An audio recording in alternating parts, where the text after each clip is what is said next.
Welcome to the Direct Farm Podcast, the weekly listen for farms selling direct. We'll talk about the 4 levers for farm success, which are quality, brand, price, and convenience. We'll hear from outside industry experts and producers like you to delight your customers, to save time, and to increase your direct farm sales and business. We're glad you're here.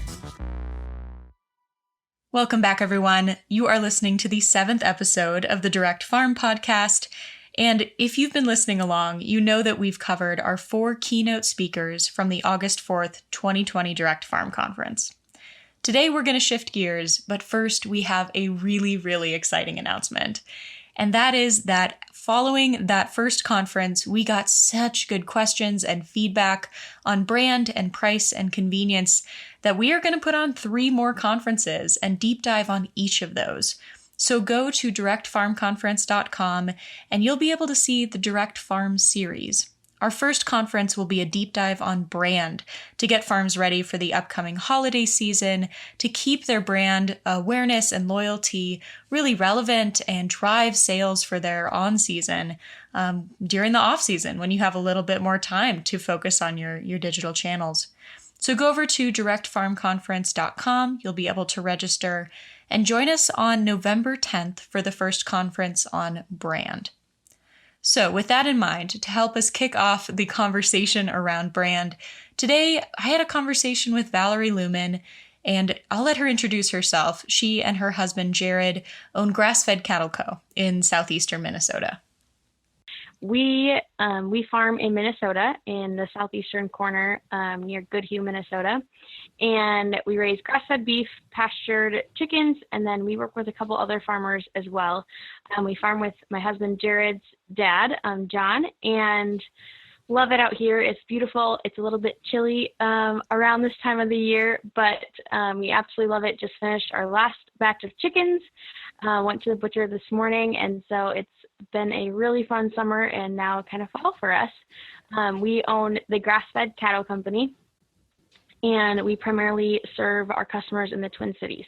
We bought the Grass-Fed Cattle Company from another couple, Marcus and Abby, about a year and a half ago now, and they started the Grass-Fed Cattle Company because they really wanted to find a local farmer that they trusted, that they knew had really high quality beef that their family could buy from. And so they asked a few friends of theirs if they wanted to share a whole steer. They were splitting it up in their kitchen with some friends of theirs and ended up having more people that wanted to do the same. And so they decided to start a business around that, and went out and found some local farmers that had really great grass-fed and grass-finished beef, and started the Grass-Fed Cattle Company kind of from their own home in the Twin Cities, and really got the basics all set up for us and ran the business for about 8 years before we bought it a year and a half ago. And so Jared and I got married a little over 2 years ago and had been doing a little bit of direct marketing off of our farm, just, a few head a year, maybe 5, 10 sometimes.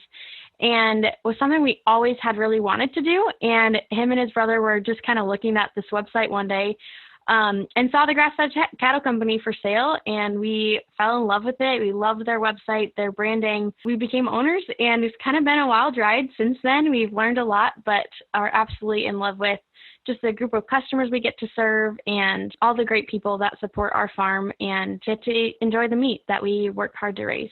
I asked Valerie what it was like to purchase an existing brand, and she mentioned that they really fell in love with it, but I wanted to know what had changed and how they made that brand their own. The brand that I fell in love with really is still the same. It was very authentic and vibrant and connected to the farmer, and really focused around building trust with those farmers to the customers. So I think that's something Marcus and Abby just did an excellent job of, and really gave us a great place to start and continue to build off of, kind of branding it a little bit more towards our farm. That's the hope that someday we'll be able to raise a lot more of the product. We're currently working with 4 or 5 other farmers and, getting some off of our farm as well. And so we've changed a few things, but that brand hasn't changed a whole lot, just because we still want it to be a really vibrant, authentic feeling and experience for our customers, whether it's through our emails and our communication that way, whether it's through the in-person experiences they have, just opening up that box and seeing some really delicious meat from our farm. So that side of things hasn't changed a lot. What has changed is when they were selling a few years ago, they were only selling in bulk. So eighths, quarters, and halves of steers, and then half pigs as well. And so we have expanded that a little bit, really to provide a little bit more convenience for some of our customers. We've also added pastured chickens because right away we sent out a survey asking people what they'd like us to add or do differently, and that was the biggest thing we heard back. So we got right on it and we added those to our farm as soon as we could last year, and have had a great time raising those for the last few summers. So, of course, on this podcast, we love to talk about levers, and it's more often the 4 levers for farm success, right? The quality, brand, price, and convenience. But levers can also just be anything that's worked really well for your farm to help drive sales and ultimately to grow your business and be successful. So I asked Valerie what some of those things were for Grass-Fed Cattle Co. that she and Jared had tried over the past year and been able to make work really well for them. A few things that we have done just to serve our customers better. We try really hard to listen to them and ask for feedback and take that into consideration. Just trying to give them more options. Previously, they had only been able to pick up their boxes of meat, no matter how big or small, in Edina at our location where we store our meat. And that works well for a lot of people in the area, which a lot of our customers are right around there. But we do have some that are in the suburbs of the Twin Cities. And so we're able to add delivery for those people, and they absolutely love that, especially during this time where there's so many unknowns. And so that was a big one that we added. We also added shipping for people, which some took advantage of this summer when they were at their cabins, having us ship a box of meat up there so it could be there when they got there for the weekend to spend with their family. And then just overall, I think continuing to provide the quality meat that they fell in love with, that the Grass-Fed Cattle Company started with, and continuing to make sure that that's our top priority, and making sure that the brand is focused around being connected to the farm and trying to do everything we can on social media during their in-person visits to just make them comfortable asking questions about the meat and how it was raised, what our farm is like, who we are, all of those things, so that they feel comfortable with who they are supporting and where their meat is coming from. My next question for Valerie was a simple one, but a really critical one. I wanted to know why she thought brand was important to farms. We really focus on brand, not just as, the colors or what our website looks like, but more of the experience and the feelings that customers take away when they are working with us or talking to us or just seeing us on all of our different social media or email platforms. We like to think of it as not so much branding, but building trust with the people that are supporting us. They are giving us their hard-earned money and saying that they trust us with that to give them a quality product. And so we're really kind of thinking of it more as a relationship with each person that we are communicating with, the people that are seeing our social media posts, that are getting our emails in their inbox, usually a couple of times a week, and really just trying to build that brand. So I guess for me, I've learned a lot in the last year and a half. I feel like it's been a bit of a wild ride, but for me, just having that thought process is a little less daunting than saying you need to build a brand. Rather, I need to build relationships with the people who are trusting us and who are supporting our farm. That seems a lot more doable than saying I need to change or build or whatever it is with a brand. That sometimes can be daunting, at least for me right in the beginning. Having worked with Valerie before, I knew that she went to college for marketing. I wanted to know what carried over from her school experience and then what she learned new, what got picked up just by simply doing it. There are so many things I know I learned in college that I'm using every day, but you kind of forget. At least I start to forget where I learned things and, did I read it on the internet? Did I hear it in class? Did I, pick it up somewhere along the lines? I follow a lot of different farm accounts and get ideas from other people.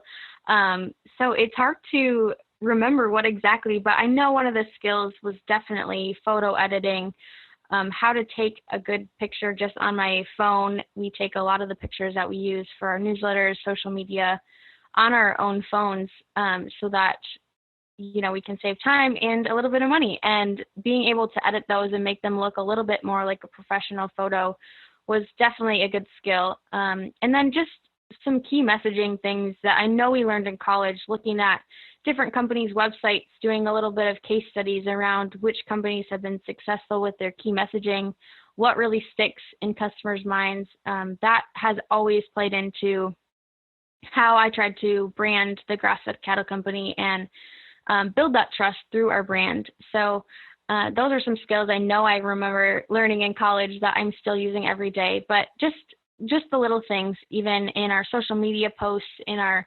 newsletters, always having that call to action and asking people to do something or think about something or shop, whatever it might be, is another thing that I remember just being pounded into our heads. But it definitely stuck with me and is something I use every day. So Valerie mentioned key messages, and so I wanted to hear what Grass-Fed Cattle Co.'s key messages were that were being repeated throughout all of their posts.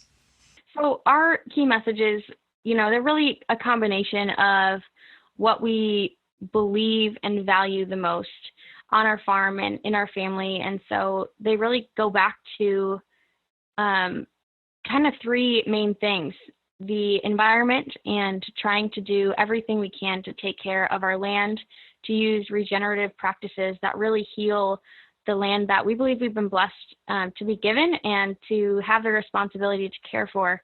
And so we want to make sure that we are being sustainable in that aspect. And then second, that we are providing the most nutrient-dense, healthy food for not only our family, but lots of other families, and that we're blessed to be connected to those people and that we get to care for them as well. And then lastly, just the family aspect, not only our direct family and being able to give future generations an opportunity to farm if they so choose, or other people. We may not have children that end up farming, but we may be in contact with people that are like family to us, and we'd love to teach those people what we've learned along the way, and to farm in a regenerative way as well. So those three things really are our three key messages I try to tie into every post, every email, every interaction I have with people, because that's what I want them to remember and to feel when they think of the Grass-Fed Cattle Company. Having heard Valerie at the Direct conference, I knew that she had some really important things to say on saving time and marketing. And so I asked her that question. She gave me two main ways. The first one was planning. Yeah, I would say there's kind of two big ways I try to do that. And one is through planning those social media posts. I will admit I haven't been quite as good the last few weeks at planning them out. It's just been a little bit crazy here with all of the animals going to the butcher and getting those boxes packaged for our customers. But I can tell you, when I do use this practice, it saves me so much time and thought and energy, really just gives me more freedom throughout the week. I try to plan out 1 week of posts at a time, using, our key messages, of course, but also the 3 E's, which I know we talked a lot about through my part in the Direct conference, but the 3 E's being educate, entertain, and e-commerce. Trying to kind of rotate between those 3 big topics of my posts and using those to kind of pair with a key message and then create a post with a call to action. So I plan them out each week through just a simple email to myself and write out the captions, try to pair that with a photo that I've taken on the farm throughout the last week, or we do use some stock photos for pictures of meat. And that seems to work really well. And just really simply then during the day, I can take time to copy and paste that into an Instagram or Facebook post and get that sent out. So I find that it takes me a little bit of time to kind of get into the mindset and remind myself of those key messages to start writing them. But if I can do them all at once, I'm already in that mindset. I'm thinking about our customers, what they want to hear, what they've asked me, and I can really get those done a lot quicker. The second way that Valerie shared she was saving a ton of time is with drip campaigns through Mailchimp. I'll let her share what that looks like for Grass-Fed Cattle Co., but we encourage farms to do this. It is a great way to connect with your customers while also saving some time. When somebody signs up to be part of our email list through our website, through our Facebook, you name it, they automatically start getting some emails from us introducing them to our farm, our business, and all of that. So there are 3 different emails. One that introduces them to kind of our dream behind this business and really gets to the heart of our why behind what we do. Then introduces them to our farm, why we farm in the way we do, who they're supporting, and the values behind the farm that they're supporting. And then lastly, our business, how it works. It's a bit of a call to action to make their first order and some of the different ways that they can do that. So that is awesome because people will reply back to those. They will bring those up when I see them in person and say, loved reading about your farm, watching the video, all of those things. I don't think I would be able to, spend that time telling each and every person that subscribes to our email all of those things that we want them to hear. Valerie is so thoughtful about the messaging that she uses to keep it consistent and make sure that customers are walking away knowing a few key things. I asked her what her system for planning content is, because I know it is so important for actually driving sales, but also for saving time and continuing to post consistently. The system that works best for me is to just open a blank email that I actually send to myself and write a quick outline of every day of the week and which of the 3 E's I'm going to post about that day. So I literally will just write Monday, entertain, Tuesday, educate, Wednesday, e-commerce, and then I'll try to come up with a big topic of that post. And so whether that be, sale on ribeyes or share a influencer's post that they've done with us, or to share a recipe, or share about why we choose to grass finish our beef cattle. All of those things, I just jot down really quickly and create that outline. And then I start working on the actual post. And so I type out that content and pair it with a photo. And sometimes I do run into, kind of a bit of a writer's block. And I'm just like, I don't know what's new, what I could post about that people will find interesting. And I find myself just going back to those key messages, and they're kind of ingrained in my brain. They are sort of who we are as people and farmers. And so sometimes it's just easy to forget that that's not everyone's life, and they find our story interesting and they want to hear about it. And so actually one of my favorite posts is one that I did about the day in the life of a farmer. And I talked about what Jared does every day, kind of his schedule and all the things he checks on and the livestock he cares for, and people loved it.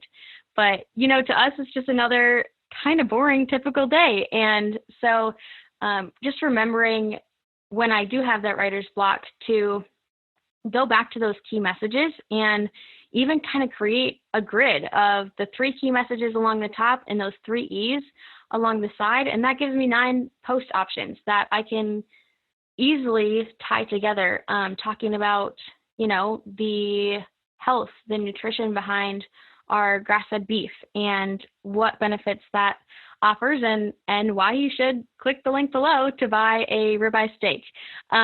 And so that's kind of how I plan out our posts and try to make it a little bit less time commitment and try to do it all in one batch, just to keep that mindset of what are our customers wanting to hear and how can I best connect with them and build trust with them through these posts. I asked Valerie about this holiday season as she's moving into it, both because it's a time to be connecting with customers online and also a time to be driving sales. In the past, we have done quite a few events this time of year where, we get to meet new people, talk about maybe a holiday box we have going on. We have in the past done gift boxes and things like that. we do offer gift certificates to our customers to give as presents to people.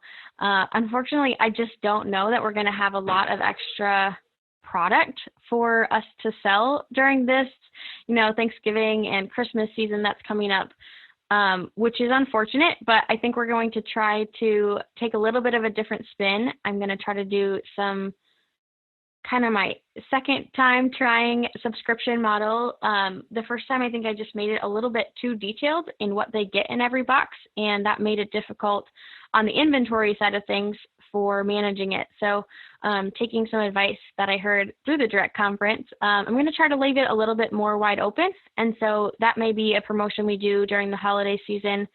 I'm being completely honest, we just don't have the processing dates or the animals on our farm to have product available the whole time during that season. So it's going to be a little bit different and still kind of a work in progress for what we're going to do about that. But, we've had a lot more interest in the bulk orders recently. And so we've been trying to get those pre-orders filled and keep planning more processing dates as close as we can so we can get those customers' freezers filled with meat from our farm. It was great to hear that Valerie had not only attended and presented at the direct conference, but also learned something new that was working for another farm and is turning around and giving that a try with Grass-Fed Cattle Co. And in the spirit of sharing advice, my last question for Valerie was, what takeaways, what advice do you have for farms that are listening that has worked really well for you?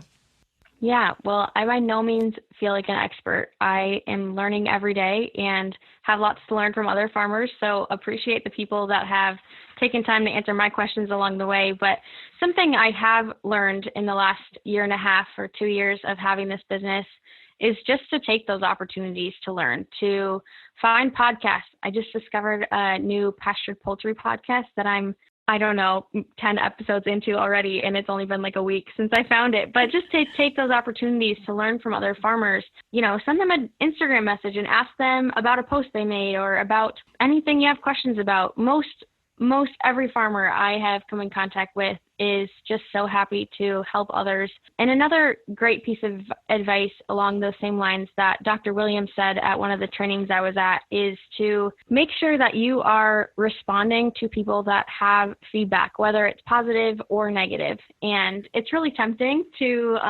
wait a little while to respond to those people who might not have the best feedback to say, but those are the ones you should really reply to the quickest, and try to listen and ask questions and really understand where they're coming from and use that feedback, trying not to take it personally, but use that feedback to make your business better and to connect more and understand what people are really looking for.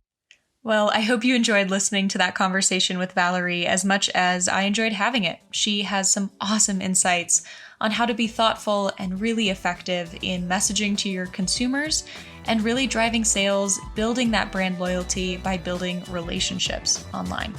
So thank you to Valerie again. And do come back, join us next week. We are going to talk to Grace. She is a barn-to-door employee who, before joining us, was working on a farm herself. So she's going to tell us about that experience and why she's excited to be doing what she is now. Have a good week. We'll talk to you soon.